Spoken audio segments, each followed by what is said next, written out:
ndashaka kugaruka ku kindi kibazo cy'abaturanyi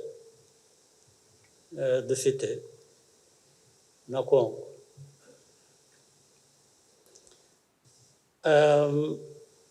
Ntabwo intwarira umwanya gusubizanya batuvuga cyangwa tuvuga uko bashatse, ariko nagira ngo mbonereho uyu mwanya ngire ibyo mvuga bibasubiza, bibwira abantu abo ari bo bose bagifitemo uruhare muri iki kibazo.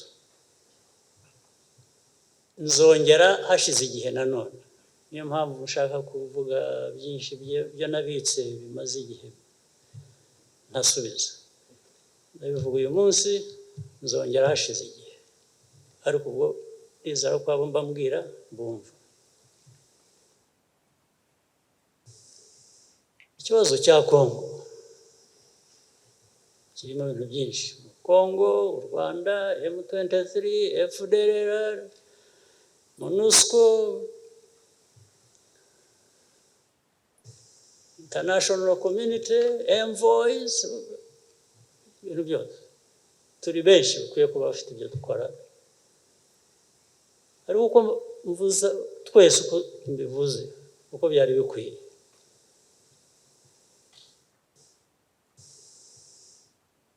First of all, it should be a shame to all these people that we are so many, we have so much in terms of means. We claim to want to resolve the problem. It's actually simple to resolve, in my opinion, but it never gets resolved for decades.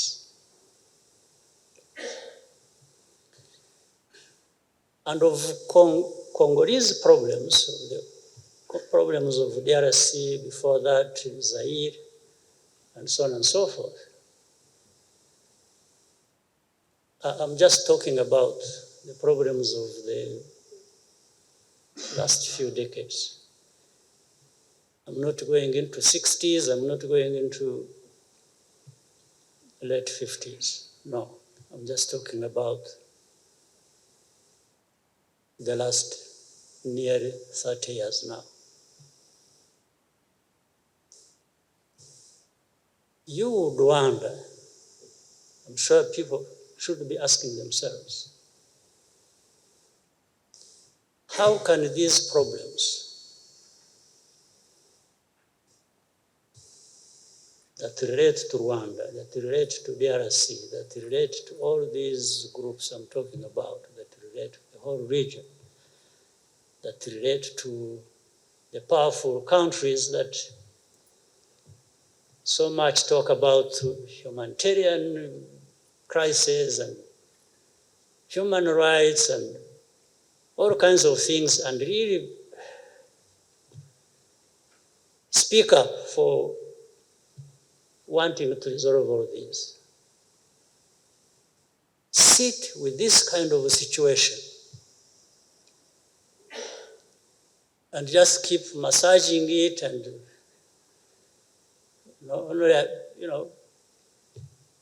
blaming everybody else except them for these problems. And it's unfortunate that what I'm saying, I've given a short list of parties concerned, countries and so on. But it has become so convenient for long that all problems are put on the shoulders heavily on the shoulders of Rwanda. Rwanda is always the culprit in all this. It's not FDLR, it's not the government of Congo that should be responsible for its problems and people. It's not the UN. It's not the powerful countries, mainly America, UK, France, etc. No, it's Rwanda. It's Rwanda all the time. And it's M23 because of Rwanda. So it still comes back to Rwanda. It's not FDLR, the remnants of people who carried out genocide here. It's not the government of Congo, for many reasons. Reasons being, I started by saying here that we don't have means, but we have ways. We don't have means, but we have ways. But we don't have means. And that's why, in comparison, Rwanda and Congo, there is more, much more, much more. Congo offers to these people than Rwanda. So naturally, these people must tread carefully when they are dealing with the Congo's problems. They must even assist Congo to alleviate their pain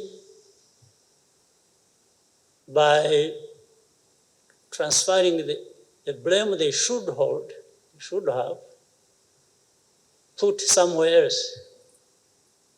And the easiest place to put their blame is Rwanda.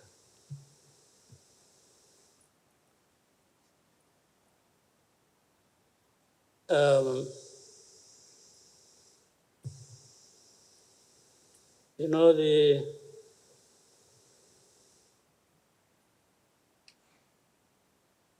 know, kuna proverb.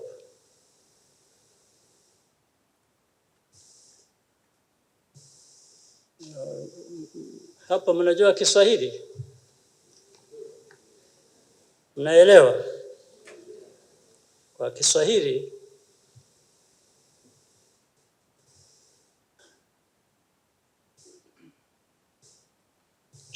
shamba ya ndizi, mnaelewa? Kuna migomba.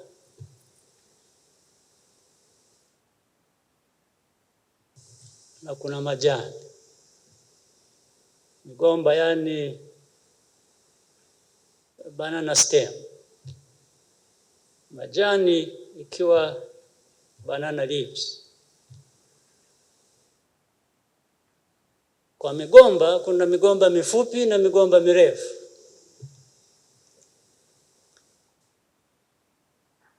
Kwa sababu Afrika wanatumia sana majani ya migomba kufanya kazi nyingi mbalimbali, kupika chakula, nini. Ukienda kwa shamba la ndizi, ile majani wanayokata ni yale ya migomba mifupi. Ndio. When they go to banana plantation, because Africans use a lot of many things they use banana leaves for. The banana leaves they cut are the banana leaves of short banana stems. Ile mrefu sana wanaacha. Sasa hao watu wanafikiria sisi ni migomba mifupi.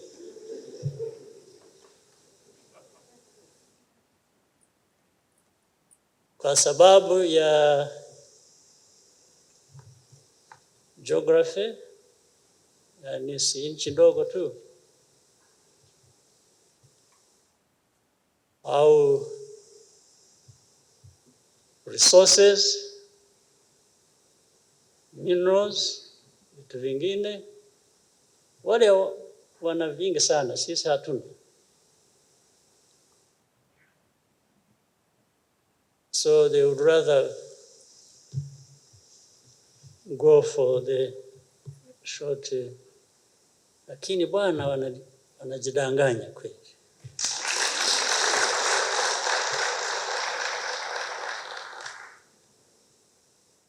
Sisi kwa ufupi wetu hatuna means, lakini tuna ways.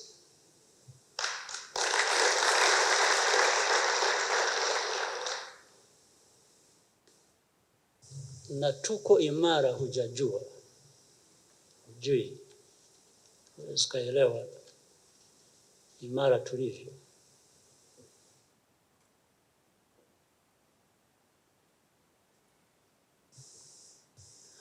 Those who think they can keep picking, cutting our banana leaves because we are short stems, boy, you don't know how much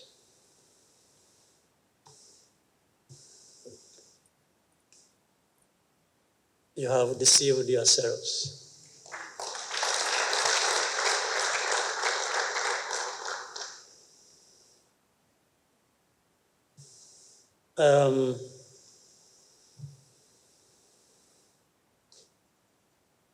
Yes, even say we were accused of stealing the wealth, the minerals of Congo.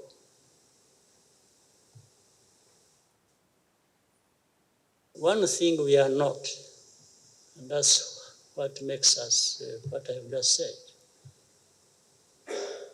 We are not thieves.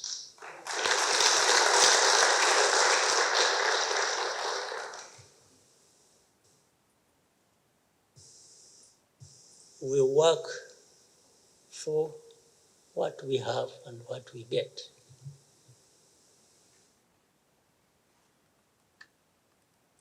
In fact, we are where we are, I think some decent progress, but not really too much. We still have to do a lot. By the way, also on account of the support we get from these people who accuse us or who accept that we actually do that, meaning these powerful countries. They actually give us a lot of support.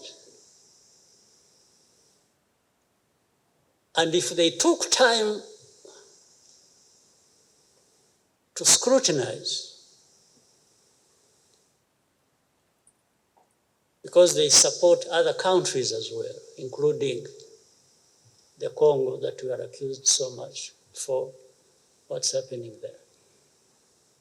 They will not find a place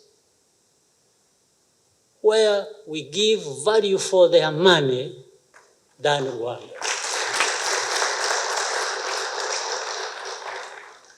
They will not. I can bet on this. For every dollar they spend on us, they support us with, we will show more for it than anybody they give their money.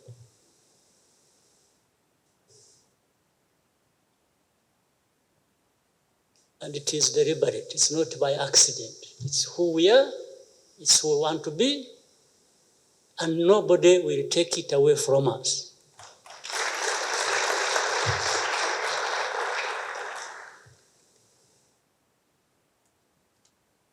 But when it comes to trying to cut the banana leaves because we are short stems,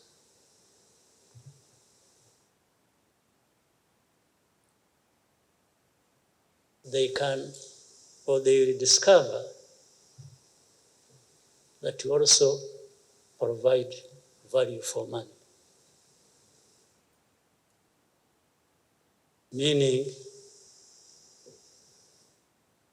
it will actually be costly for them.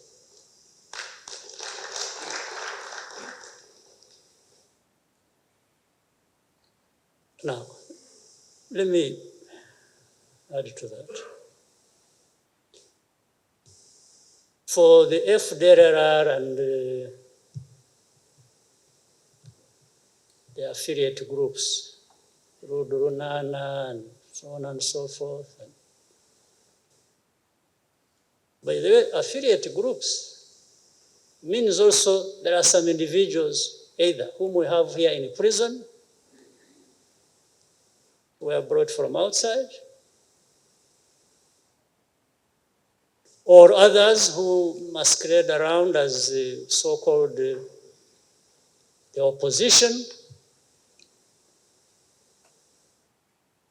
whom we have just left free to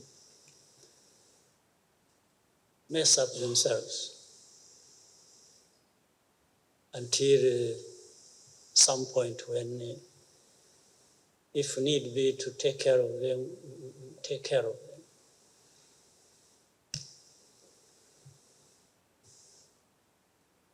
But why do you think this problem, for example, of FDLR, has been there for the last nearly 30 years?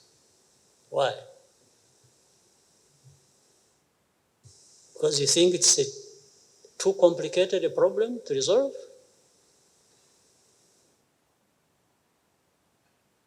No. I'm beginning to believe something I never believed.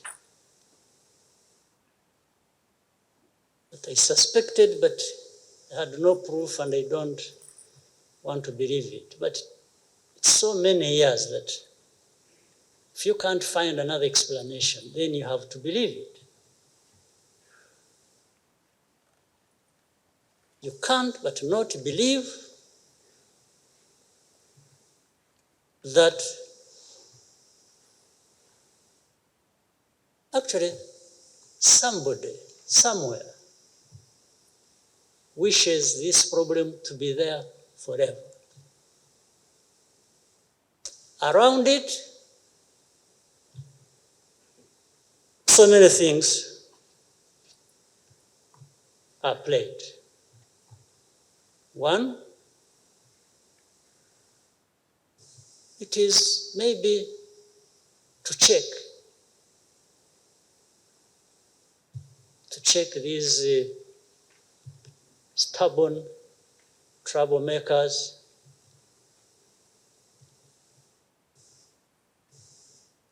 but short banana stems. It is to check them. There's always something to. So it's maintained there.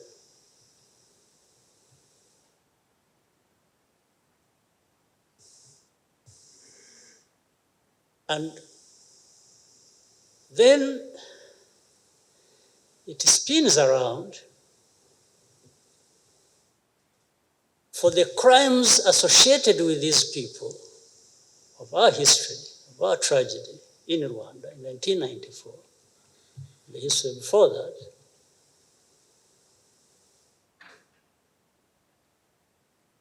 They start associating us with the very crimes of these people. It's like they exist because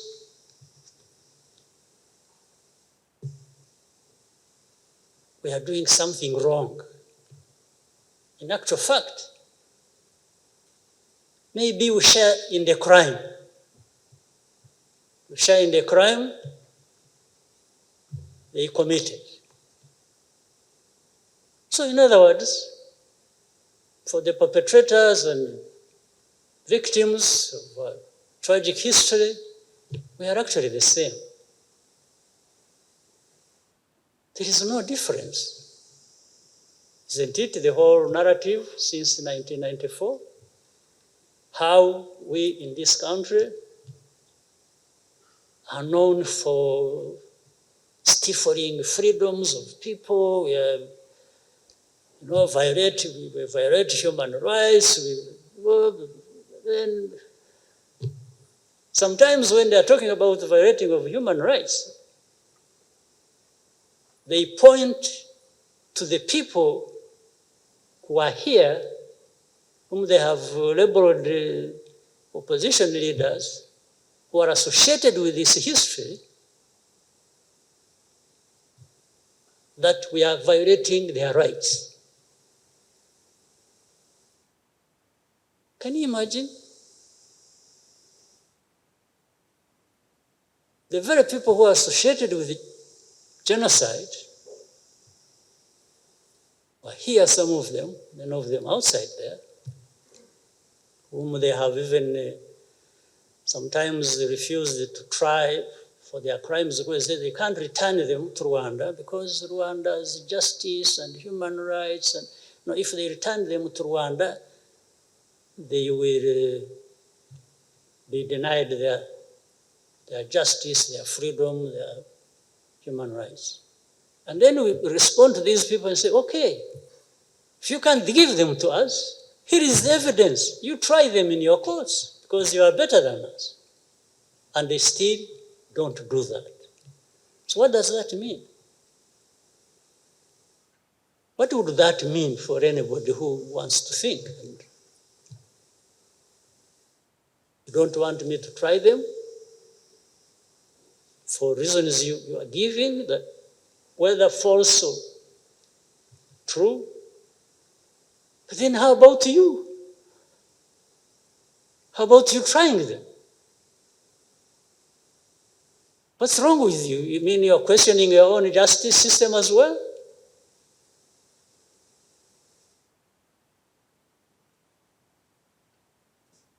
But on top of that, they still come and point fingers at us,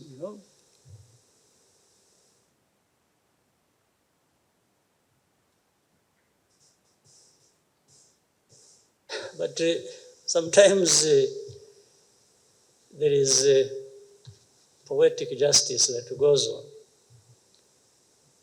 Some of these people who refuse to send these people back to us, and we have been begging and showing them all the crimes, and they have refused, and in some cases,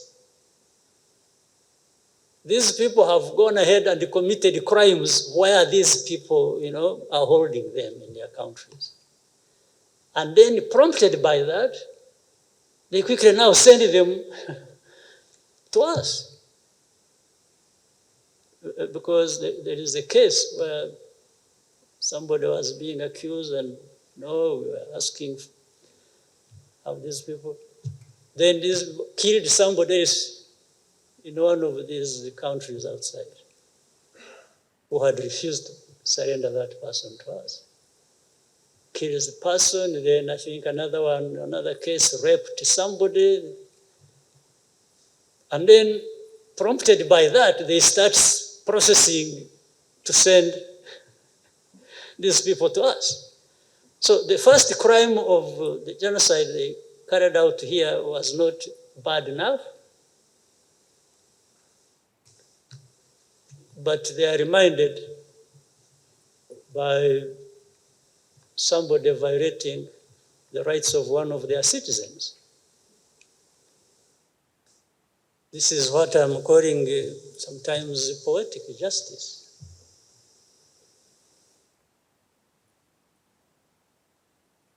So,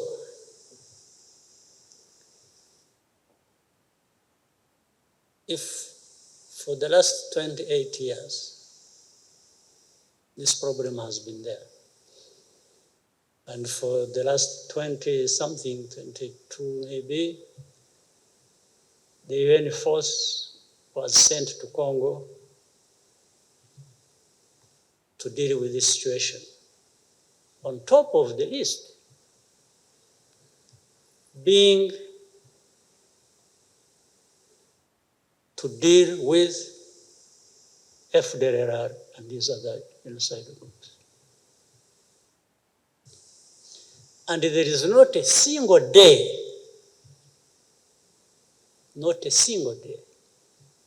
that I know, maybe you do, that these forces ever fought FDLR to try and remove them. But they've been so keen to fight the notorious, or famous, I don't know, M23, and saying, you are dealing with half the problem. The other half will come back to haunt all of us. This is not a military issue. This is not a problem you want to resolve by force of arms. It's largely a political problem. You need to attend to. You maybe help the Congolese government to address this problem. They ignored us. Fine. 10 years after that, the problem has come to haunt all of us. But of course, the easy way, again, they have, is blame Rwanda for it. That solves the problem. That's where we are now.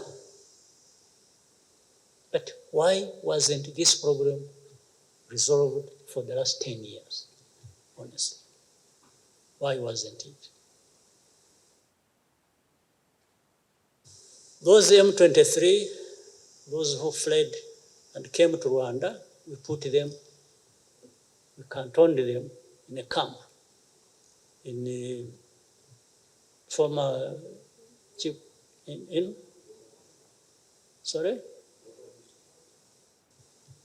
Ngoma, former Chibungo. We disarmed them, we gave arms back to Congo. They took the arms. I'm talking about facts here, not now. Processes started of talking to these people, what do we do with them, and we always gave access to the officials from Congo to go and talk to these people. Every time. They came here like 20 times. The last I heard of was when they said they wanted the representatives of these people and others. The majority of them went to Uganda. There was a bigger group. And they said they wanted to talk to them, to their representatives, those groups here and those groups in Uganda. They took them to Congo, to Kinshasa actually, supposedly to talk to them and resolve their problems. These people they took spent months in a hotel where they put them. And for those months, not a single government official visited them or came to talk to them. Until they decided to, I don't know whether to escape or do what, and left.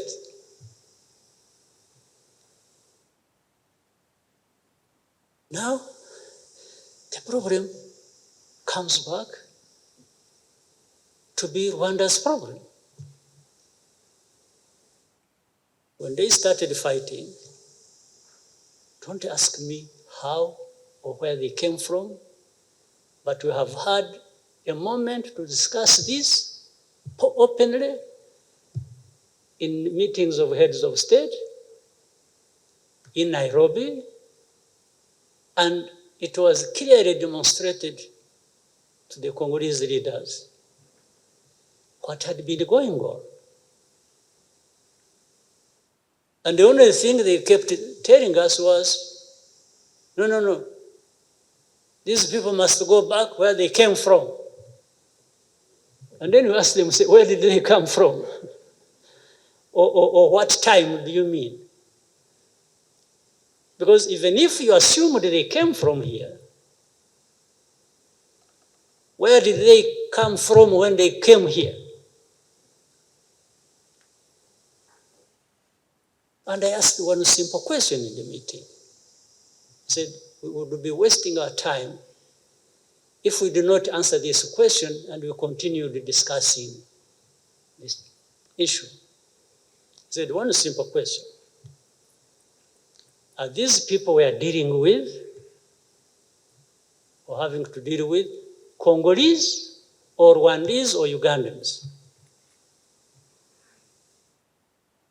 Fortunately, the Congolese leaders answered that they are actually Congolese. Then I said, okay, now we can have a conversation. Because my impression at first was that you were saying that these are Rwandese because they speak Kinyarwanda. Because they are Rwandophones, I hear some people call them that, but they are Congolese. These are citizens of Congo. They have their ancestral homes and things in Congo, not here. Here they are refugees. We have over 80,000 of them as refugees in the camps.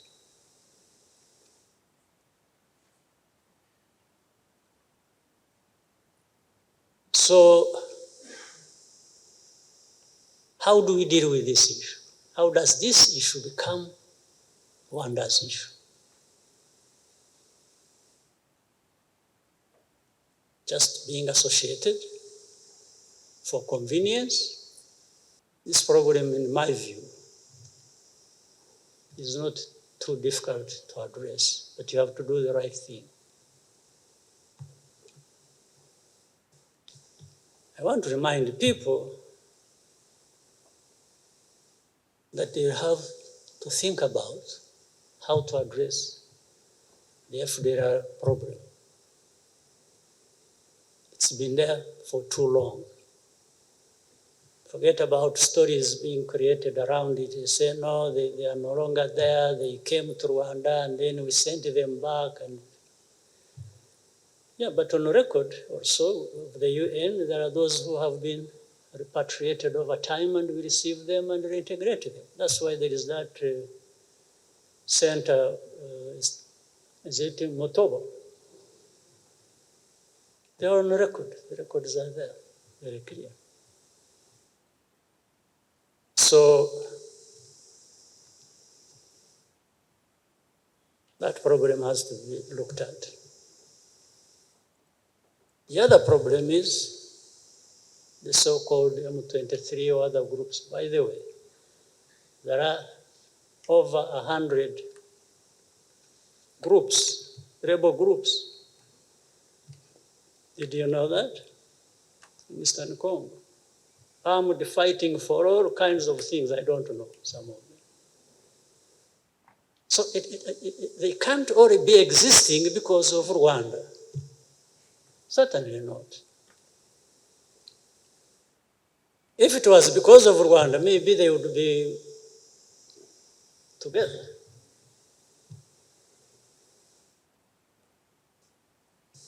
So that problem needs to be addressed in their right context, and those problems are Congolese problems, they are not Rwanda's problems. But we can help because we are interested in a stable neighbor.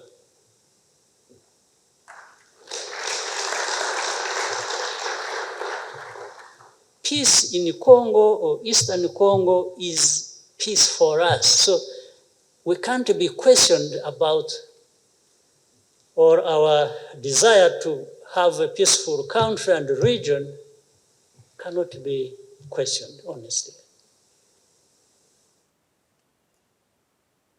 You can't.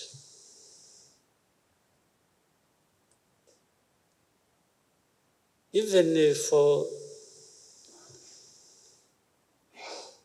those who accuse us of stealing minerals, if that were to be true, I think we can do better still by having peace. Yes. Because when you have peace, then you don't even need to steal. You would actually have, I was talking to some very senior people recently from somewhere who were saying, the Congolese are saying we steal their quota, we steal their gold. And then I asked them one question. There was many leaders. I said, there's something I know. Some people come from Congo, whether they smuggle or go through the right channels, they bring minerals, but most of it goes through here, does not stay here. It goes to Dubai, goes to Brussels, goes to Tel Aviv, goes to Russia. It used to go to Russia. I don't know whether it still goes there. It goes everywhere. So I was asking them, I said, are you on the list of those who are stealing minerals of Congo? Because these things, they end up with you. For us, we are now, they go through our country. But they are accusing us of stealing Congo's minerals. How about the destination? Why don't you talk about it? And if we actually deployed everything, every effort, and stopped this thing flowing, the accusation would be even worse. Yeah, they would be seeing no more gold coming through here. Going to them, then they say, these people, they are causing problems. So what are we supposed to do, honestly? And then there is this famous thing that has,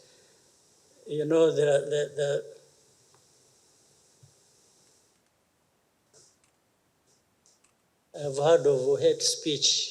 I was saying some of the things that need to be paid attention to. One of them, the hate speech that goes on from Eastern Congo to the Western end. And then recently, some very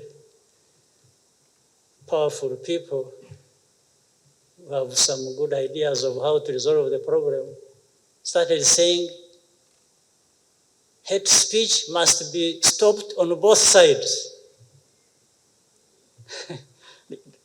Does anyone understand what that means? Well, for me, which both sides? So there is hate speech in Congo and there is hate speech in Rwanda. This is what they are trying to say.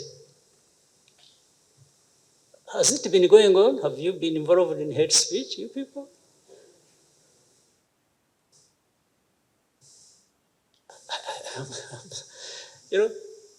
And that these are people supposed to be helping to resolve the problem. So they must give part of the blame to Congo, and another part must be carried by Rwanda. Even if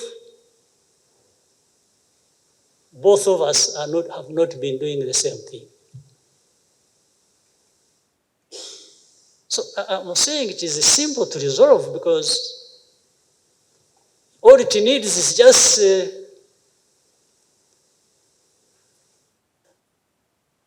avoiding being neither here nor there. You have to address the problem as it is. You have to deal with the facts, you have to deal with evidence, you have to deal with the right thing to do.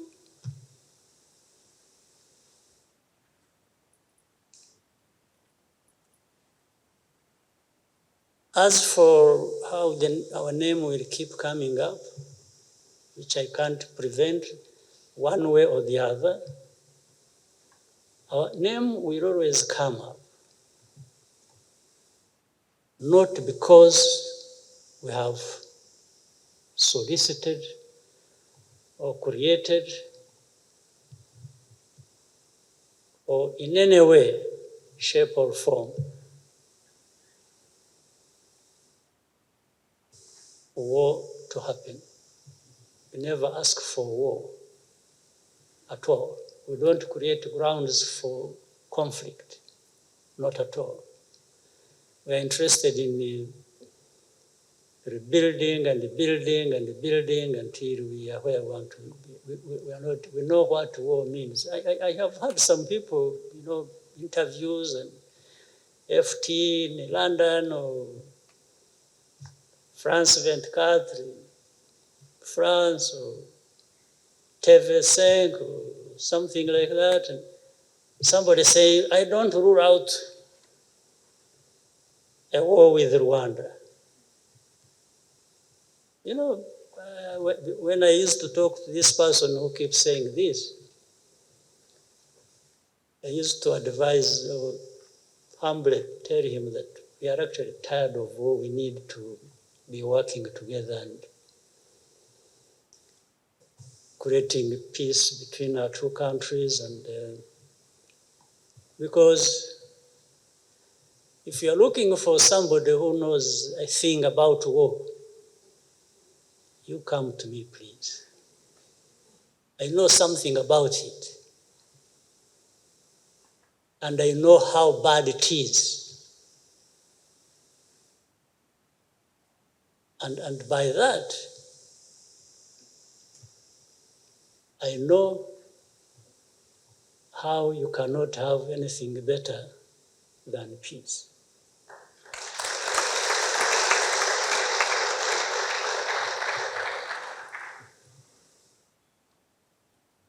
So this problem can be resolved. If one country headed for elections next year is not trying to create grounds for an emergency so that elections don't take place.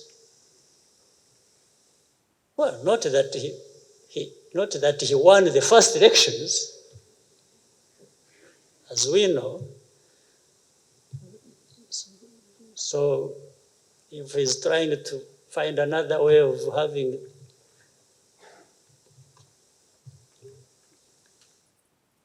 the next election is postponed,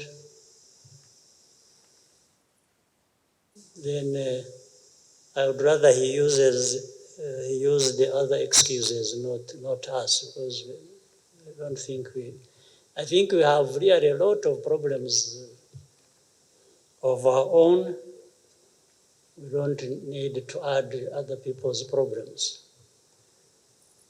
But what is surprising is that you will help me to try and to understand that. I don't know how it comes that everybody, the opposition, I think putting the blame on Rwanda, which the whole world seems buys them votes. Why should having problems with Rwanda and votes for people? I see politics heating up in DRC, and everyone who has something to say, whether it is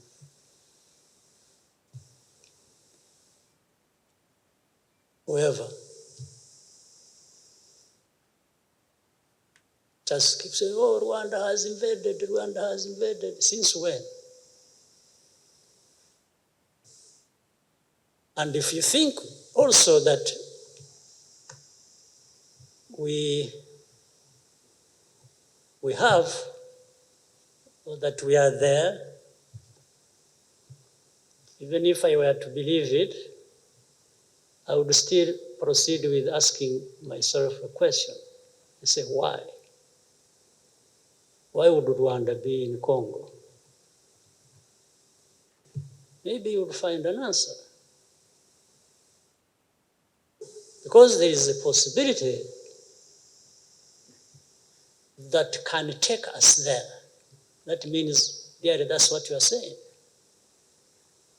For example, let me say like this last time when, you remember in 2019 when FDLR invaded and attacked Kinigi and nearly shut down that place where tourists go.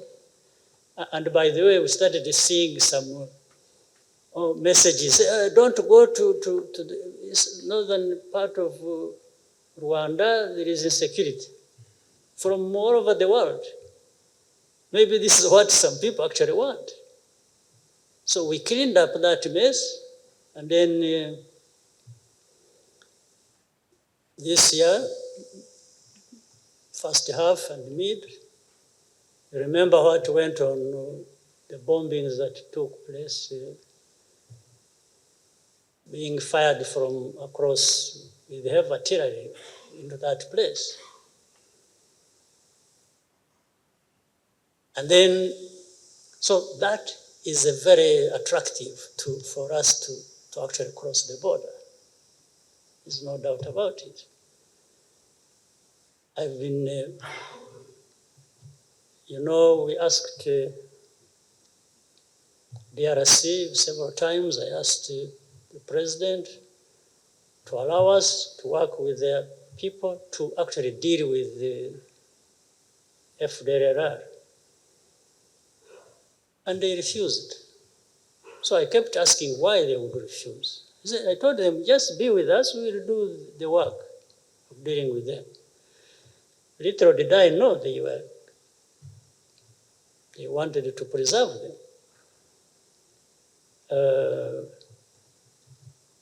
But in the end, later on in these arguments, I said, when they started firing across our border, I told him that that is enough invitation.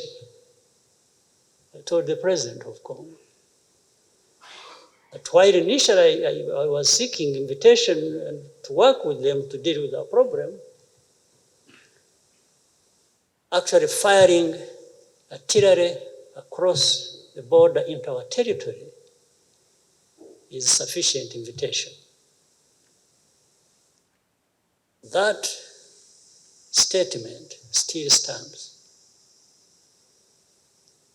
If there is ever any, we have been keeping quiet about some things, violations, and again, when you see the statements everywhere saying,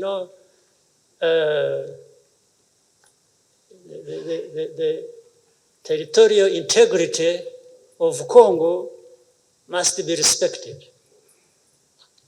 I totally agree. But so must Rwanda's territorial integrity be respected.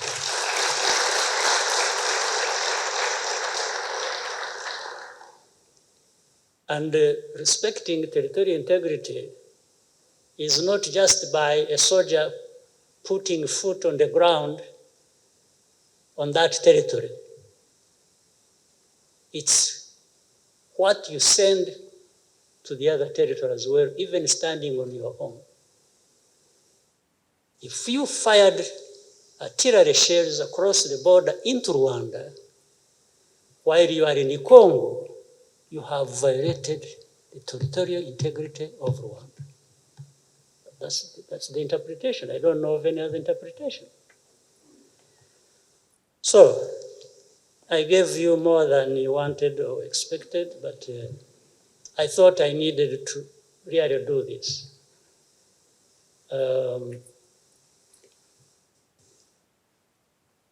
So be clear about it. When you see things happening, you just know. First of all, we are not going to engage in skirmishes that could have been avoided. We are not going to violate anybody's sovereignty or territorial integrity. Will be respected, but we so much demand that that happens in our case as well. And so people can, along the border, can go to bed at night knowing they'll have security for them to sleep all night.